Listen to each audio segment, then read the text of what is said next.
Daniel Carter had stopped noticing how cold the autumn evenings had become. Grief had a strange way of dulling every sensation. Since his wife Emily's death 2 years earlier, the seasons no longer carried their usual meaning. Spring did not feel hopeful, summer brought no excitement, and winter was simply another obstacle to survive. Every day followed the same exhausting rhythm. He woke before sunrise, prepared breakfast for his 6-year-old son Noah, dropped him at school, spent long hours trying to keep his struggling construction company alive, and returned home just in time to help with homework before collapsing into bed. Friends often told him he was doing his best. Daniel wasn't so sure. Some nights he stood outside Noah's bedroom, listening to his son sleep, wondering whether he was giving the boy the childhood he deserved. He constantly worried that Noah would grow up remembering only a tired father who was always distracted by bills, deadlines, and impossible choices. That particular Friday had been especially difficult. A major client had canceled a contract worth hundreds of thousands of dollars. Several employees feared layoffs, and Daniel had spent the entire afternoon reassuring them that the company would survive, even though he wasn't entirely convinced himself. As he and Noah walked through a small city park on their way home, the sun dipped below the skyline, painting the clouds in shades of orange and purple. The park was beginning to empty. Joggers hurried toward the exits, parents gathered their children, and the evening breeze carried the scent of damp leaves. Noah suddenly stopped walking. "Dad?" Daniel turned. "What is it?" The little boy pointed toward an old wooden bench near the edge of the park. A young girl sat there completely alone. She looked no older than 8. Her oversized coat was torn at the sleeves, and her shoes were several sizes too big. She clutched a faded backpack against her chest as though it contained everything she owned.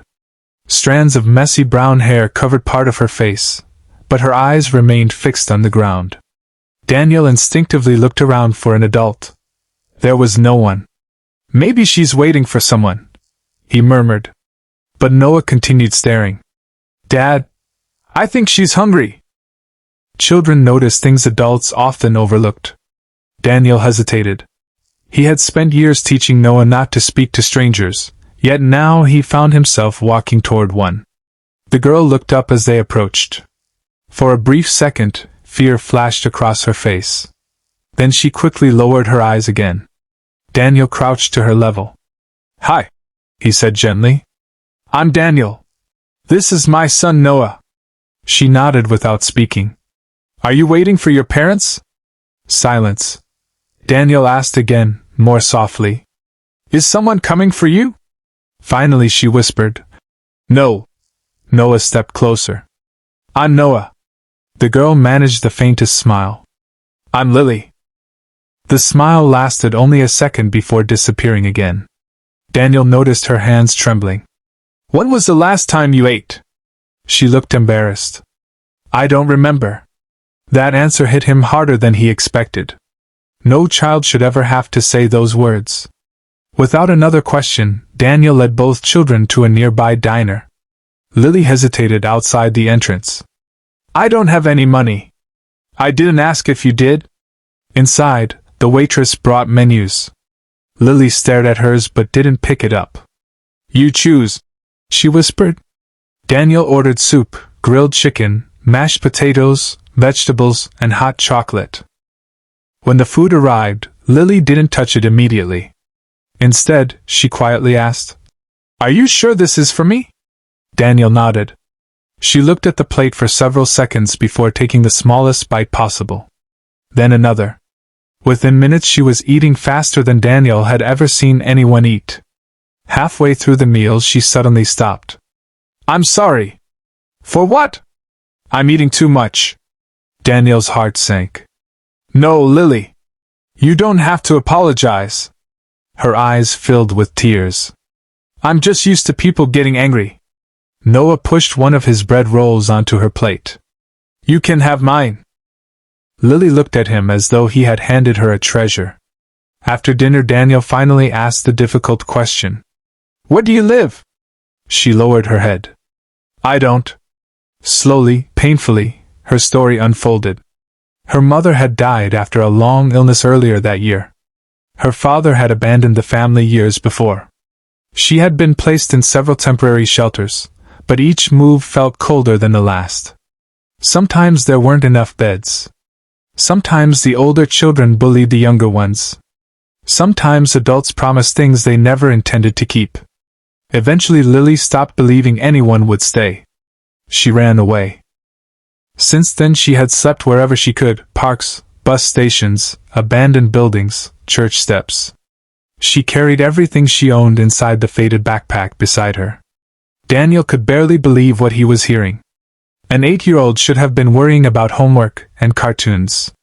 Instead she worried about finding somewhere safe enough to sleep.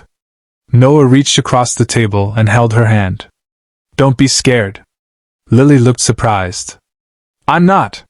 You don't have to pretend," Noah replied. Daniel realized that children often understood pain better than adults. When dinner ended, Daniel contacted emergency social services, who arranged temporary shelter for Lily. As workers prepared to leave with her, she turned toward Daniel. "Thank you?" He smiled. "Take care of yourself." She nodded. "I'll try." Those 2 words lingered in his mind long after she disappeared. The next morning he couldn't stop thinking about her. He called the shelter. Lily wasn't there. Panic spread through him. She had left during the night. For 3 days Daniel searched everywhere he could think of. He visited shelters, churches, libraries, soup kitchens, and community centers. Noah insisted on coming every afternoon after school. "We have to find her," the boy kept saying. Late on the 3rd evening a police officer phoned. "We think we've found the little girl you're looking for." Daniel drove across the city faster than he ever had before. She was sitting inside an abandoned bus terminal wrapped in an old blanket. The moment she recognized him, she immediately stood. "I'm sorry." Daniel frowned. "Sorry? I didn't mean to make people look for me." She honestly believed she had done something wrong simply by disappearing. Daniel knelt in front of her. "Lily, you didn't do anything wrong." She stared at him uncertainly. "You matter." No one had ever said those words to her before. Over the following weeks Daniel visited her regularly while social workers searched unsuccessfully for relatives. Each visit became a little longer. Lily slowly began smiling. She laughed when Noah told terrible jokes. She loved reading books from the shelter library and asked endless questions about buildings whenever Daniel described his work. "Who decides if a bridge is safe?" "Engineers." "Who makes sure everyone follows the rules?" "Sometimes lawyers."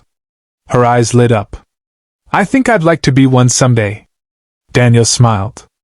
"I think you'd make a very good one." As months passed, the idea that had once seemed impossible refused to leave his mind. He already loved Lily as if she were his own daughter. The legal process was long and emotionally exhausting. There were interviews, financial reviews, background checks, home inspections, counseling sessions, court hearings, and mountains of paperwork. Some people supported him. Others criticized him openly. His older brother Richard was among the loudest critics. "You've lost your mind," Richard said during one family dinner. "You're barely keeping your company alive. You already have Noah? Why bring another child into this?" Daniel answered calmly. "Because she needs a family." Richard laughed bitterly. "She isn't your responsibility." Daniel looked directly at him. "Maybe that's exactly the problem." Weeks later the adoption hearing finally arrived. The judge smiled warmly at Lily. "Do you understand what today means?" She nodded nervously. "It means I get to stay?" The courtroom fell silent. Even the court clerk wiped away a tear. The judge looked toward Daniel. "I believe she's already home." With one strike of the gavel, Lily Carter officially became part of the family. As they stepped outside the courthouse, Noah grabbed her hand. "I told you we'd find you."